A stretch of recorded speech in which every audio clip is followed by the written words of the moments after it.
তুই হোলাটার কি নাম রাখছো, মাইয়াটার কি নাম রাখছো? মাইয়ার নাম রাখি দিছে ববিতা। ওমা হোলার নাম রাখছে কুকুন্যা।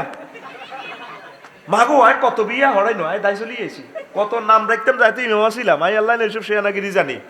কয় একগের নাম ফিঙ্কির রাখি হিসা দিয়ে তোর ফিঙ্কির গোষ্ঠী গিলা যাই করে সে সময় হাস্য নেওয়া বহুত দরকার। দরকার বেটা পানের ইমামতির শেষ এখন জাগবো ইমামতির গোষ্ঠী গিলা আয় যাই গে আয় না নাম রাখি দিছে মুসকান আল্লাহ কোরআনে। মুসা, ইয়াহিয়া, ইব্রাহিম, নূহ, মুহাম্মদ, আহমদ। ও মা আরে কিতা নাম রাখতে গো খুকুন্যা? এই পর্যন্ত শুনছেন নি কোন খুকুন্যা নামে কোন আলেম হইতে? আমাদের মহেশপুর ওয়াজ ফরমাইবেন হযরত মাওলানা আল্লামা বুজুর্গানে দিন রাত হযরত মাওলানা খুকুন্যা হুজুর সাহেব। এই পর্যন্ত যতগুলো আলেম ওলামা দেখবেন, পীর মাশায়েখ হক্কানি রব্বানি দেখবেন, তাদের নামগুলো সুন্দর। নামে নামে একটা বরকত আছে, বরকত আছে, বরকত আছে। আল্লাহ আমার শিশুগুলোরে সুন্দর একটা নাম উপহার দাও। প্রত্যেকের নাম চেঞ্জ করে দিবেন, সুন্দর রাখবেন কোরআন সুন্নাহ মোতাবেক। আবার কোরআনে তো দি রায় আবার তুকার জীবন রায়ের না, মায়ের নাম রাখছে তুকার জীবন। বেড়ারে অ্যারেস্ট করে এনেছে আমরা হুজুরে কয়া নাম মায়ের নাম তুকার জীবন। ও মা হুজুর কোরআন এটা 31 বার আছে। আঙ্গয়া দইনার রঙ্গমূলবি না রাখছে তুকার জীবন মাইয়ার নাম। তোমরা কে কে তোমরা দুইও দলের কে কে মিথ্যা ভর্তি করলো? তো কোরআনে তো 57 আছে, হাতের নাম কইলো তো 50 নাকি? কেন সাই তোয়ান 5 হরফ কহরফ? আরে ভাই 5 হরফে কোরআনে 1 হরফে কয় নাকি? তো কোরআনে তো 57 আছে, হাতের কথা কইলে তো নেকি হয়। ফেরাউনের সূরার নামও তো আছে, হাতের কথা কইলে তো 40 নাকি কয় নাকি? তো আল্লাহ বুঝানো কোরআন তো নাম রাখবেন তুকার জীবন। আর আব্বা নাম যে রাখছে সাগরিকা, সবুজ, জা, আকাশা, মিন্টা, আকা, কিতা কিতা নাম রাখছে, বেবি, ট্যাক্সি, রিঙ্কু, সিঙ্কু, তারপরে সায়না, আত্মইল্লা, তায়লা। আর আব্বার জিজ্ঞেস চার নামটা কিতা রাখছে, কেন এই নাম নি কয়? এরপরে ক তুমি কি বিয়া দায়নি বিয়া করছিল কলেজে? তো হুজুর ঘটনা ঘটে গেছে, মনে থাকবো নি? আতুরা আমরা প্রত্যেকে একটি সুন্দর নাম রেখে দিব। নামের বরকত আছে ভাই, নামের বরকত আছে। সেদিন না রামগঞ্জ হোটেলও খাওয়াইছে, হোটেল কয়েকটাই ভালো ভালো হোটেল, আল্লাহ আমার ভাইদেরকে বরকত দেখ। তো একখানো খাওয়াইছে আর একটু খাওয়াচ্ছে মোহাম্মদীয় হোটেলটা আছে না, নামও সুন্দর, বরকত হিডা ঠান্ডা। মা ঠিকই বরকত, আসলে বরকত। হাঁদাসি খোদার কাটা যা খানা খাওয়াইছে আরো বাড়িলে টেত্তি দিতেছে বস্তা ঘুরে, কিতা জব্দা কোপ্তা, কিতা কিতা খানা কতিতে দিতেছে। আমি আর ওয়াইফেরে কইছি বেড়া ঋণগ্রস্ত, শুধু খাচ্ছালা খাচ্ছা দোয়া করিস। লগে দিয়ে আসে সৌদিয়া হোটেল, হিডার লাগে দোয়া করছি। আর বাইরা ব্যক্তিতে হাত দলের মানুষ আর মহব্বতের লোক। আল্লাহ সকল ব্যবসায়ীকে তুমি কবুল করো, সকল ঋণগ্রস্ত কলিজার টুকরাদের ঋণ শোধ করার ব্যবস্থা করো, দেশের প্রতি তুমি খাস রহমত নাজিল করো। আল্লাহ আমি না এখন লক্ষ লক্ষ টাকা লসের তলে চলে গেলাম, আমার গাড়িটা ভাঙচুর হয়ে গেল। আল্লাহ আমার কলিজার টুকরাদেরকে তুমি সেভ করো। আল্লাহ লা ইলাহা ইল্লাল্লাহ, জোরে লা ইলাহা ইল্লাল্লাহ, লা ইলাহা ইল্লাল্লাহু মুহাম্মাদুর রাসূলুল্লাহ সাল্লাল্লাহু আলাইহি ওয়াসাল্লাম। আমরা ছোটবেলায় কত দুষ্টামি করছি ভাইও। আমরা মসজিদে গেলে, ভাদ্র মাসে গেলে বড় ব্যাং লয়ে যেতাম, ব্যাং বুড়িগানে যখন নিয়ত ব্যাং তো আল্লাহু আকবার কই, তা আমরা মনে করছি আর কি হাত বাঁধিয়ে এলাছি। আসলে তো হাত খুলতো আর সেটা তো আর আমরা জানতাম না। এবার বুড়িগারে নিয়ত বাঁধলে কইছে এই সুযোগে বড় ব্যাং, বুড়িগার ফকেটও দিলে যখন এটা লাড়া খাইতো বুড়ি মাগো কনের নামাজ কনে আমরা দিতাম দৌড়। এই অবস্থা শয়তানি করতে করতে আমরা এই মঞ্চে আল্লাহ করে আনছি কিনা?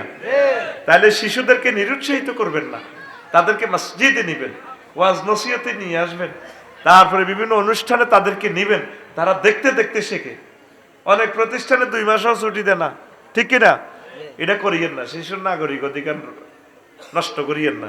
প্রত্যেকটা বিয়ে অনুষ্ঠান, যে কোনো অনুষ্ঠান শিশুদেরকে নিবেন, এটার দ্বারা তারা অনেক কিছু দেখবে, তারা বুঝবে, হিউম্যানিটি তারা শিখবে।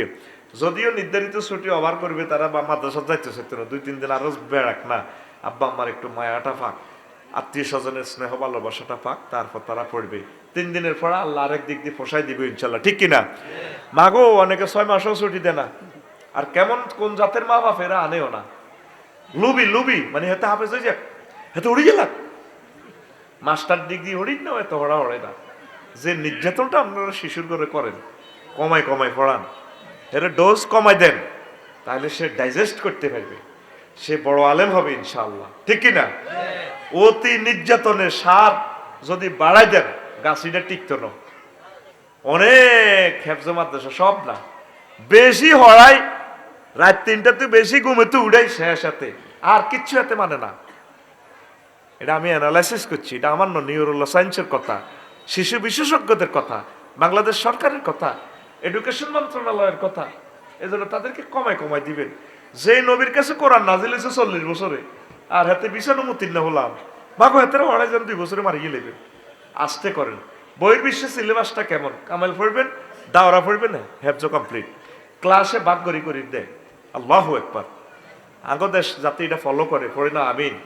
এ ছোট মাসুম বাচ্চা না, কত কষ্ট ভাই। খবরদার, অল্প অল্প অল্প করে পড়ান, আল্লাহ বরকত দিবে ইনশাআল্লাহ। আমাদের দরকার হচ্ছে তারা আমরা বড় আলেম করা। কেমন? তো এখন আসেন, তাহলে ইন্টারন্যাশনাল ঘটনাগুলা তাইলে বিশ্বে ঘটাছেনি। হ্যাঁ, আরো একটা ঘটনা, হাসর মাঠে অনেক সময় আপনার ছোট্ট সোনামণি, তারপরে যারা অপ্রাপ্তবয়স্ক অবস্থায় মারা যায়, এরাও অনেক সময় আপনার জন্য সুপারিশ করবে, টেনে টেনে আপনাদেরকে জান্নাতে নিবে। রাসূল সাল্লাল্লাহু আলাইহি সাল্লামের একখান হাদিস আবু হুরায়রা বলেন, আবি হাসান থেকে বর্ণনা আমি আবু হুরায়রাকে বললাম, কাদমাত আলী ইবনাত, আবু হুরায়রা ভাইও, আমার দুগাহল মারা গেছে ও ভাই অ্যাক্সিডেন্টে। ফামাতা মুহাদ্দিসি আন রাসূলিল্লাহি সাল্লাল্লাহু আলাইহি ওয়াসাল্লাম বিহাদিসিন তুতাইয়িবু বিহি আনফুসানা আন আমওয়াতানা মাউতানা। আপনার কাছে আল্লাহ রাসূলের এমন কোন হাদিস আসেনি যেটা শুনলে আঙ্গ কলজাটা ঠান্ডা হয়, আঙ্গ কি সোয়াব, ফোলাতে মরি গেল? কয়লা নাম, ও ভাইরে আছে রে, আছে হাদিস, সিগারুহুম দামিসুল জান্নাহ ইয়াতালাক্কা আদুম আবাহু আও ক্বালা আবাইহিম। ওরা হচ্ছে জান্নাতের চড়ুই পাখির মতো, জান্নাতের প্রজাপতি। হাসর মাঠে তারা তাদের আব্বা আম্মার সাথে দেখা করবে। ফায়াকুযবি সাওবিয়া ও ক্বালা বিয়াদিহি। হাসর মাঠে আব্বা আম্মার তারপরে কাপড় অথবা আঙ্গুল ধরবে। কামা আখুজু বেসানিফাতে সাওবিকা, যেভাবে আমি আপনার কাপড় ধরছি, ও আবুল হাসান, যেভাবে আমি আপনার কাপড় ধরছি এভাবে তারা ধরবে। ফালা ইয়াতানাহা আও ক্বালা ফালা ইয়ানতাহি হাত্তা ইউদখিলাহুল্লাহু ওয়া আবাহুল জান্নাহ।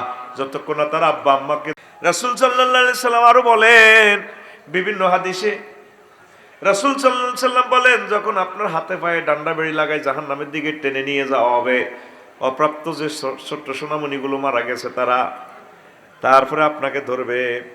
আল্লাহর কাছে তারা বলবে, আল্লাহ আমরা জান্নাতে যাব না যতক্ষণ না আমাদেরকে জান্নাতের কিছু ভিসা টিকিট না দাও। আমাদের প্রিয়তম আব্বা আম্মাকে আমরা জান্নাতে নিতে চাই।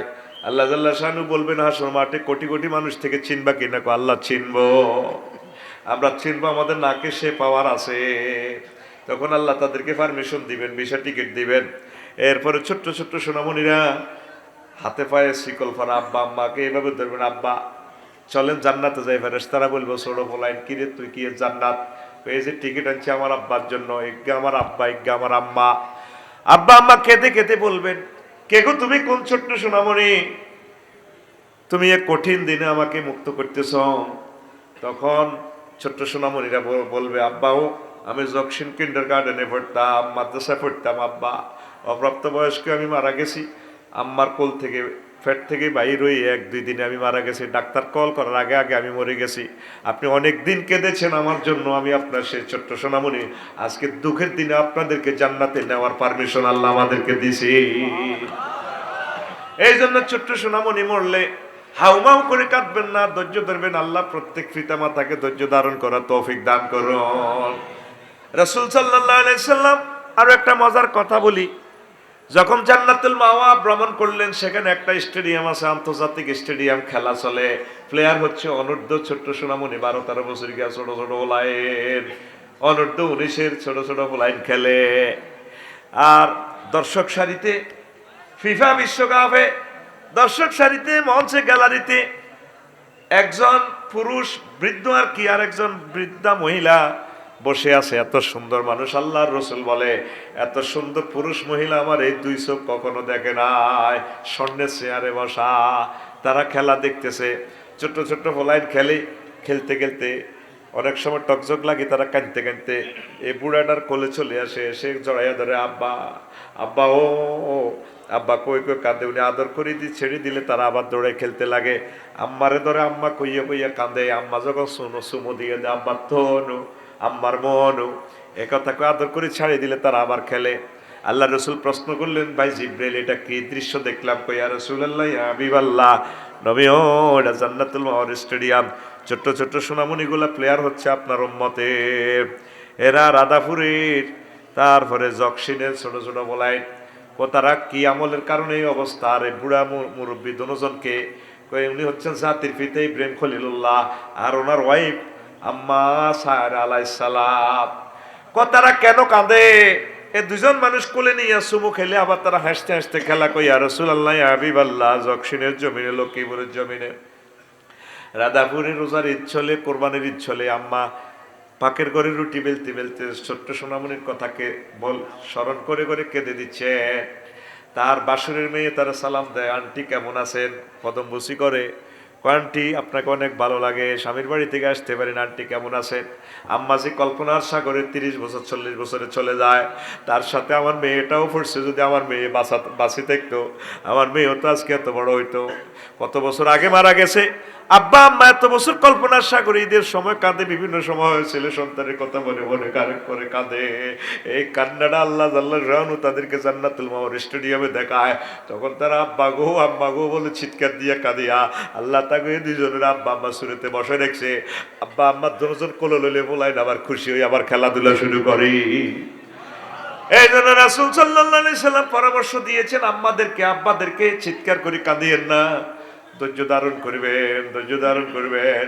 এই ধৈর্যের বিনিময়ে মহান আল্লাহ আপনাদেরকে জান্নাত দিয়া দিবে। আজকে যে ছেলেটা জিয়ারত করছি, ও আজকে 3 দিন কাঁদি, নিজের মনে বোঝে না। মাদ্রাসা থেকে আইতে আইতে প্রায় আসার সময় 6:40 হয়ে গেছে লাকসাম, সেখানে আবার এই জিয়ারত করলাম, কাইলাম, কত মায়া। মাদ্রাসাতে গেলেও ফোলাটা মাদ্রাসাতে পড়ে, আহা মাদ্রাসার গেটে অ্যাক্সিডেন্ট। মা বাপে কেমনি বুঝবো, কেমনি ধৈর্য ধারণ করা? আল্লাহ এই অ্যাক্সিডেন্ট যদি আমি হইতাম, আমিও তো নিজের মানাতে পারতাম না। আল্লাহ আপনি আমাদেরকে ধৈর্য ধারণ করার তৌফিক দেন। তামাম পৃথিবীতে ফিলিস্তিন সহ আমার আম্মাদের যত ছোট্ট সোনামণি বোমার আঘাতে জর্জরিত হয়ে গেছে, অ্যাক্সিডেন্টে যারা মারা গেছে, আল্লাহ তাদেরকে ধৈর্য সবরে জামিল এখতিয়ার করার নসিব দেন। আর এদের বরকতে উভয় পক্ষকে জান্নাতে যাওয়ার তৌফিক দেন। লা ইলাহা ইল্লাল্লাহ, জোরে লা ইলাহা ইল্লাল্লাহ, লা ইলাহা ইল্লাল্লাহ মুহাম্মাদুর রাসূলুল্লাহ সাল্লাল্লাহু আলাইহি ওয়াসাল্লাম।